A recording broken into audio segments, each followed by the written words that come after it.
What's up everybody and welcome to the channel. In today's video we're going to take a look at the newest generation for the Mercedes G Wagon. Behind me is a Polar White Mercedes Benz G63 AMG. Big shout out and thank you to 704 Exotics for providing this SUV for today's video. Take a look at their website, links down below. Underneath the hood of the Mercedes Benz G63 you're going to find that 4-liter twin turbocharged 8-cylinder engine. This engine is pumping out 577 horsepower with 627 pound-feet of torque. It's paired to the 9-speed automatic transmission, and this is a 4-wheel drive vehicle with locking differentials. It can do 0 to 60 in 4.5 seconds, even though its curb weight is 5,800 pounds. Max towing is around 6,500 pounds, and then running on a 26.4 gallon fuel tank, you're looking at 13 miles per gallon in the city with 15 out on the highway. Overall length is 191.9 inches with a wheelbase at 113.8. Width is 78.1 and height is 77.4 inches. As far as off-road capabilities, you're looking at approach angle of 31 degrees, ground clearance is 9.5 inches with water fording at 27.5 degrees, breakover angle is 26 degrees, and departure angle is 30 degrees. And then now moving on to the exterior styling of the G Wagon. I love the look. That looks so cool, so boxy, and yet nice and modern. So you're gonna see these LED headlights with a round design. They also have LED daytime running lights, not the same size as the Mercedes badge right in the center. You can see some chrome pieces within the grille. Safety sensor is the badge, and you also get a forward-facing camera. I love how you get all that body color surrounding the grille and the headlights.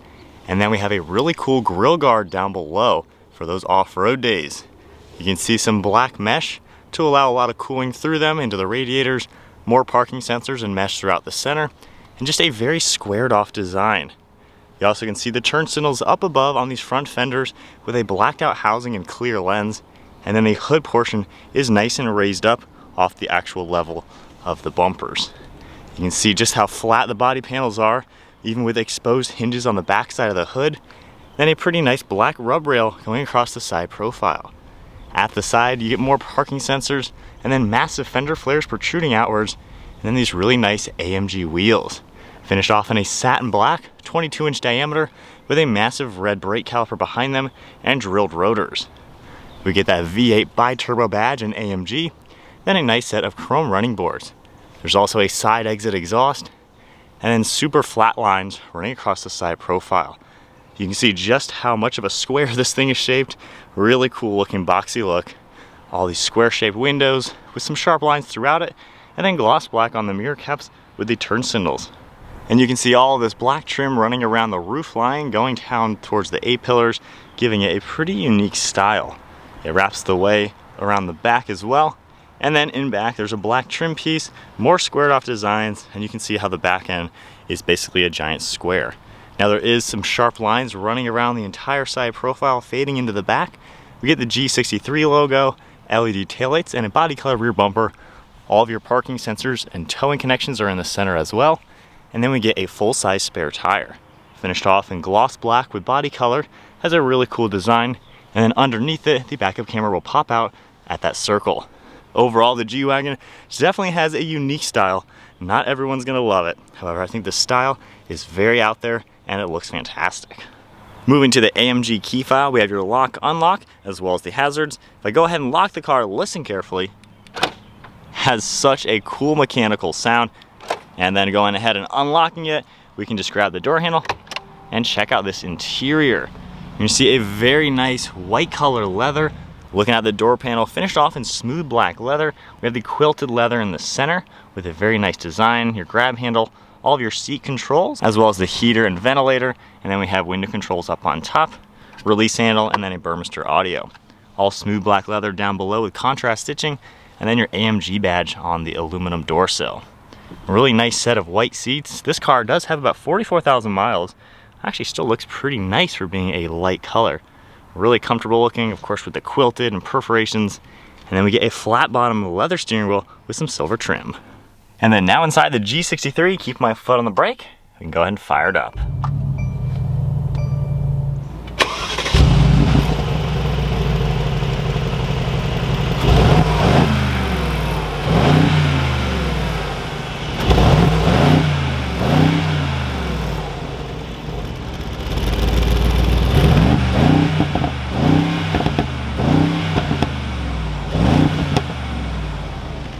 Taking a look at the gauge cluster now, we get a full LCD screen that's all one continuous nice looking screen. As you can see, right in the center you're going to see that tach along with your miles per hour as well as your gear. We have boost gauge and horsepower and torque on the far right side, and then some trip information on the left. You can configure it using the buttons on the left side of the steering wheel. If I go ahead and hit the back button, you can swipe through this upper menu, see all sorts of different things of information, and then I can just easily swipe down with my thumb and it'll go through a huge menu.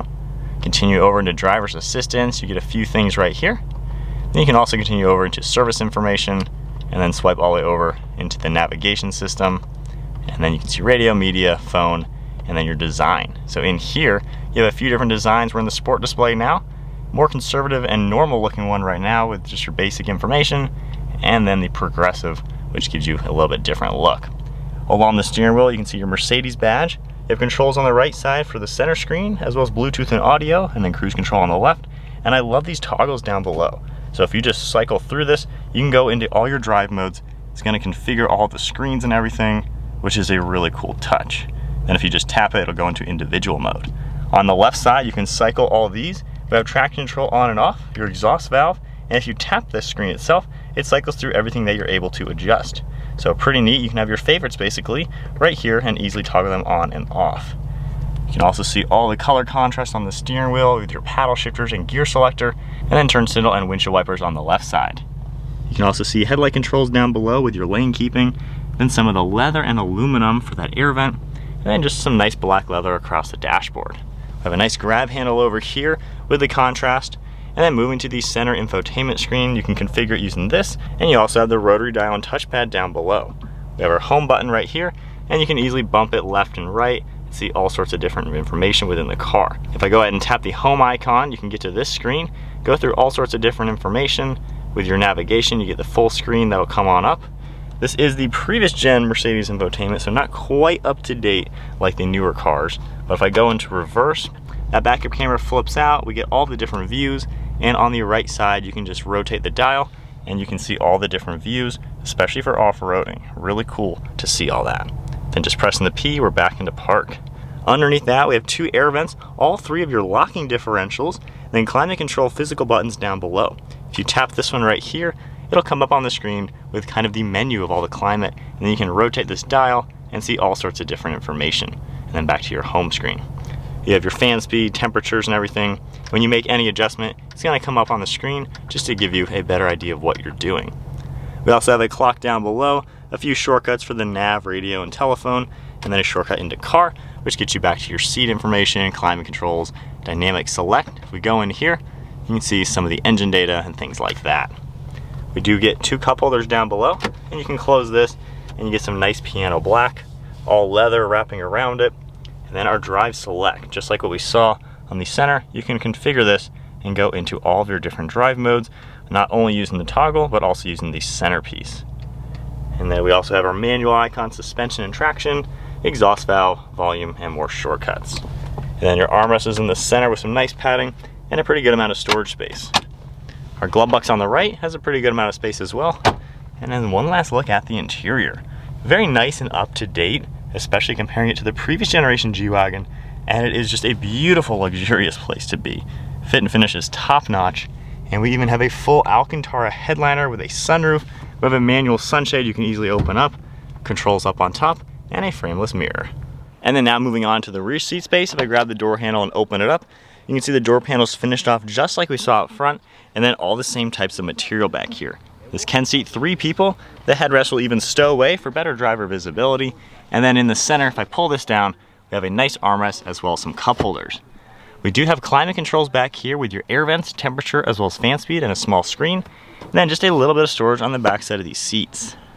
So now hopping into the back seat of the G63, there is a recline lever and we can pull these seats back a decent amount. This is not a 3-row vehicle at all, so you don't have to worry about anybody back there.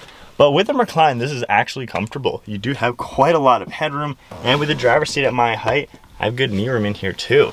You're definitely high up. You have quite a few windows in here, so it's actually a pretty good back seat to be a family-focused SUV. Moving on to the cargo area, we can grab the handle, pop this open. We have a nice swing door with more of this quilted leather all on it and a grab handle. Has a gas strut to keep it open, and we have a pretty decent interior cargo area. It's not the biggest SUV for being how big the physical vehicle is. However, you can still fit quite a bit of luggage for 4 people. You have a nice privacy shade as well, and there is a cubby that'll pop open to put some items through that seat. And then after manually folding down the second row, you can get a little bit better idea of the cargo space you're gonna get in the G Wagon. So these fold down nice and flat, and the seat bottoms are gonna fold forwards to get out of the way. So for being a more performance, high-end off-road SUV, you still get pretty good utility space. All right, guys, we are setting off in the G63 in Sport Plus mode. For being such a big SUV, it sounds amazing, and it is fast. This thing packs a punch, and you got that V8 muscle. It is so cool to drive this. It is just so cool. Now, if we tone it down to comfort, automatic, of course, being a well over 6-figure luxury brand, I mean, this better be a nice car to drive. Honestly, it's really good. The old G Wagon was very rough around the edge. This new one is just a nice, luxurious place to be, and it actually drives smooth. It doesn't feel like it's all over the road like a tank. You know, in comfort mode, it is relaxing and pretty normal. You are so high up above all the traffic, passing all these SUVs. I mean, I am so far up above them. It just feels so cool. Visibility is ridiculous. There's so much glass in here. It's just so easy to see around. Even with those headrests up, they're actually not even in the way. So this is just effortless. I can see why people buy these as their dailies, just to do everything in. You can literally drive it around like your daily driver, grocery getter, whatever you want to do. You can do it in the G Wagon. And the fact that we do have the off-road settings, I mean, your locking differentials are right in the center. Mercedes wants you to off-road this, so clearly this is capable, and we all know these are super capable. Going back into the Sport Plus and manual, the whole car just tightens up all of a sudden. Even at a stoplight, you can tell that we are ready to go. Gosh, it gets out of the hole so quick. This thing is so darn powerful. And with the side exit exhaust, you can tell there is so much meat and aggression to how this thing works. All right, turning circle, not too bad. I mean, it's a decent sized vehicle, but pretty easy overall to maneuver. And you just feel so high up. It's a lifted SUV, honestly.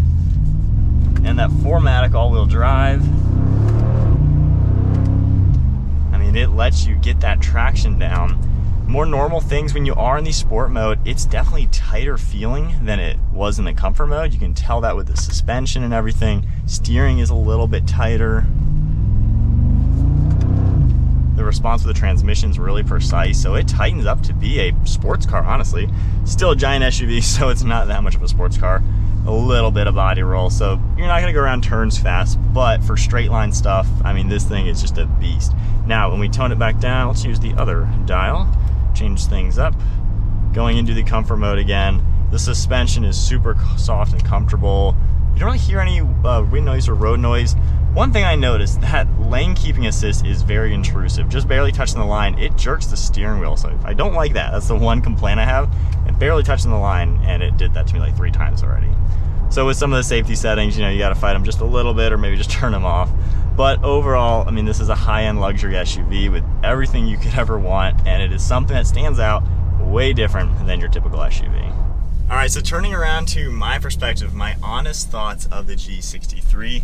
Obviously, not everybody likes this. Some people think it's ugly, whatever, it's expensive. There's a lot that are going against this. However, I think it's awesome, mainly because you don't see anything like it. There's nothing that's this wild, just this cool. You know, while it's not everyone's taste, I mean, how many SUVs are legit good at off-roading, but are fast, look like a military vehicle, sound like a military vehicle? You don't get anything like this. There's nothing literally close to a G Wagon. It's fun to go fast in it, but the good thing is you can actually go fast in this and it's not gonna kill you. I've been in the old G Wagon, the one with the V12, and it is scary almost, because when you floor it, you are all over the place. It's kind of like a Jeep Wrangler with a V12. It's kind of a crazy SUV, This one is much more drivable. It actually drives like a normal SUV. It's smooth and comfortable. It takes turns good enough to feel confident out on the road. The old G Wagon definitely was rough around the edges. So I like how they've updated the vehicle to just be a normal SUV at the same time, while it's still just a crazy off-road capable vehicle, performance machine. Only downfall is you're not really going to be taking turns in this. It's still top heavy, it's still big. I mean, this is an off-road SUV at the end of the day. So I like how they've done it to where it's still capable enough on road to just be a cool vehicle to cruise around in, but at the same time, floor it a little bit, get up to speed, have some fun with all the power you got, and actually drive it and be in comfort. So I don't really have complaints like that. It's a nice place to be. Practicality wise, again, it's not the most practical for being so big and so expensive. The back seats are doable. They're not bad at all for 2 people. 3 people would probably be a little bit tight back there, and storage is decent. You know, obviously this isn't supposed to be like the most livable SUV in the world. It's supposed to be something that is genuinely a hardcore off-roader. So literally like a Jeep Wrangler type of capabilities. However, you also want the power, so you got the street, getting on the highway, that type of acceleration, and a beautiful Mercedes interior. So it really hits those 3 very well.